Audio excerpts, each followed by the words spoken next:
Band session you go to could be a good place to start if you're learning.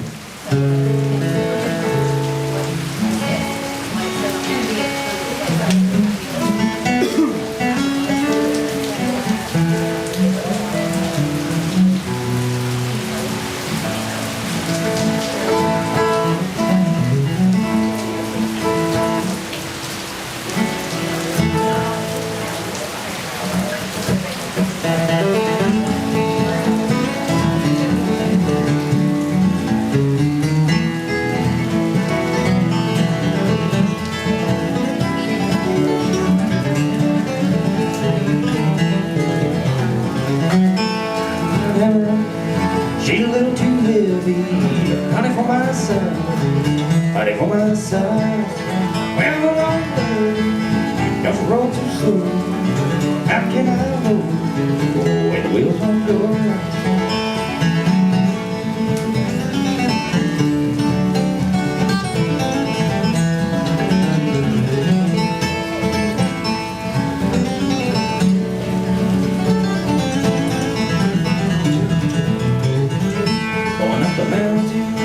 Gonna see my baby, and I ain't coming back. I ain't coming back. Well, buddy, don't roll so slow. How can I go when the wheels won't go?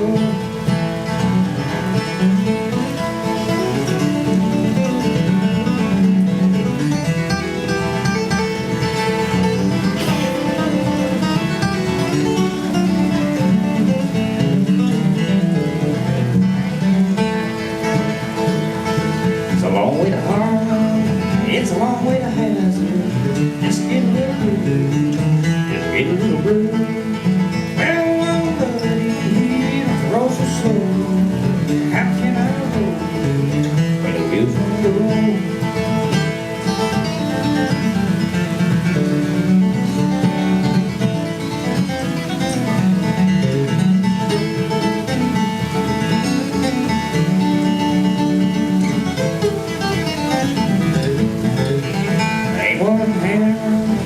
This here tumble, there ain't like mine, there ain't like mine.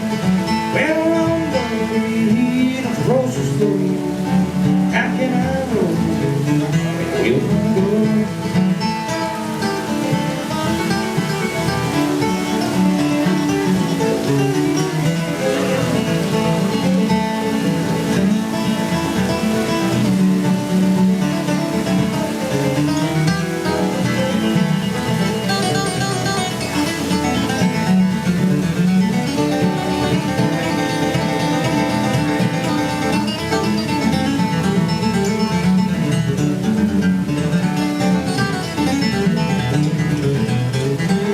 When I'm long gone, won't you build my tombstone? Out of never not go, out of never not go. Well, long way, don't you roll so slow. How can I go when the wheels won't go?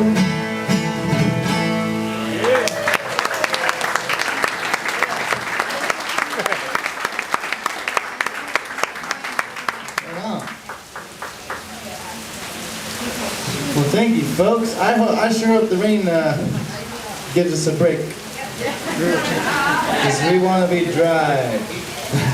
But hey, it's a festival. Is there any other questions that we can answer about you? I know you said you were born in '92. Yeah. My son, who is also here, he's a good friend. They're both physicians. And they both, my son was born in '92, and I just wondered what advice you might be able to give him. They just moved to Nashville on how to break into the Nashville music. Well, just go out, you know. Everybody's really inviting, it seems like, in this whole scene, this whole bluegrass Americana community, you know. There's not, at least I've found that everybody's so welcoming and just really kind, and have them look me up. I'll show them around. That'd be great. He followed you in the back. I wonder what month you were in '93. Well, what? What month? October the 3rd. I'm a Libra. I wonder, I think my son is the same.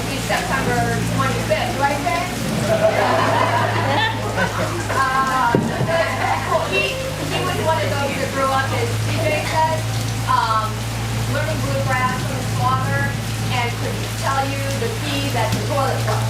Oh yeah, totally. Right on. Well, I look forward to meeting.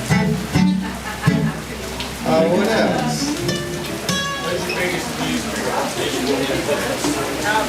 Casey, you showed up late. That's the number one advice for somebody getting into the music business. Be on time, be reliable. Lesson coming from him from my number one buddy over here, Casey. Casey, you're my main influence, man. Really though. I don't know. What else, you guys? Yeah. Could you talk about how you hold the pick? Just kind of roughly. I hold mine, everybody kind of holds it their own way. And I'm a huge fan of saying, whatever works for you, do it, and we're talking all this stuff about how to do this and how to do that. There's no rules, like, whatever works for you, man. And if you pick up your instrument and you play some crazy thing that you really dig, and if you like it, then you're having fun, then that's all that matters, So I would say however you end up holding your pick and it feels comfortable, but you can look, and see and ask people. I kind of hold mine, my thumb is sort of horizontally across it, and then something you could actually do is you could almost set your pick on your index finger like that, and then just sort of grab it. And that's kind of how I hold mine. My thumb is pretty much horizontally across it, and then my index is horizontally across it the other way, kind of sort of pinching it.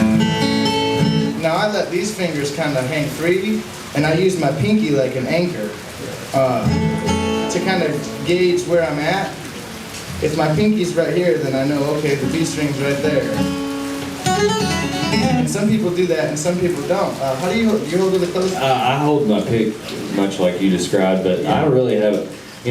One of the first professional musicians that really tried to help me out a lot was Brian Sutton. He's probably got the most flawless technique by the book that I've ever seen. Yep. He's very into that too. Like he believes that pays dividends, and it clearly does. However, so I started trying to anchor my pinky. That was just something I never did with the electric guitar. So when I picked up this style of playing, and even guys, I see a lot of guys anchor while they're playing rhythm too. But I just kind of hover. I might catch a little bit of the pins. I was in a lesson one time with Brian, and he really fussed at me for that and said it hurt the tone. I was like, well, I plug in anyway, so if you see us banging into these microphones, probably I haven't used the mic in probably a couple of years, but Billy's right. You have to find what's comfortable for you, but you also have to find what sounds good. You'll know if people can't hear you in a jam, you'll know you're doing something wrong. Or if you've got a technique thing that needs to be addressed, it'll show itself.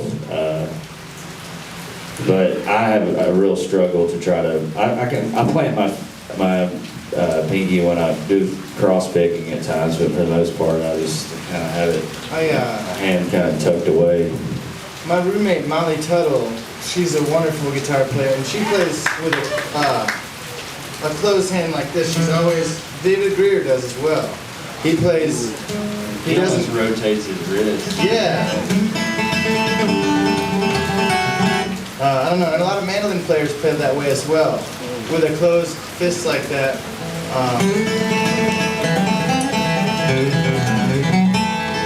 Where you're using more of your wrist. I kind of figured I just learned how to play like this because that's what my dad's hand looked like when I was learning. So when I was younger, I used to say, okay, well my dad's 3 fingers kind of hang down like this when he plays. That's how mine needs to look. And so that's kind of how I figured it out. But yeah, if you can ever talk to Brian Sutton or get a lesson with him or something, I would say he's the absolute best at explaining that. He's got sort of a thing that he talks about where you kind of use the weight of your hand.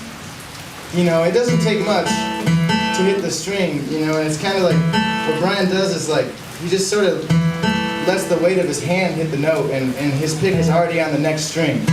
We call it a rest stroke. Yeah, rest strokes.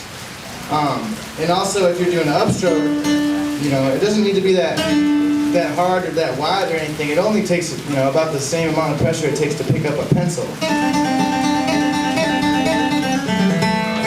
He's got a wonderful instructional DVD, Brian Sutton does. Yeah. I mean, I think people hear him and they're like, he's the loudest player you've ever heard. But I think a lot of his volume is coming from how clean the notes coming out of the guitar. So there's no muddiness. So he's probably not quite as loud as we all think he is. He's just on the money every single note that he hits, much like other folks I know.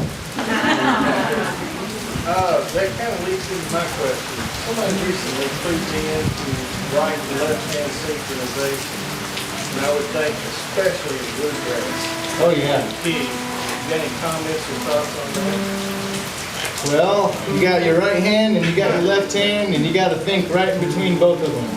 You know, you got to think like, I don't know, it's kind of like that, you know. They all have to go together, you know. If I hit this note with my right hand, I got to do that with my left finger. I think a lot of people tend to get ahead of themselves. You know, they're releasing, you know, about the time they're attacking.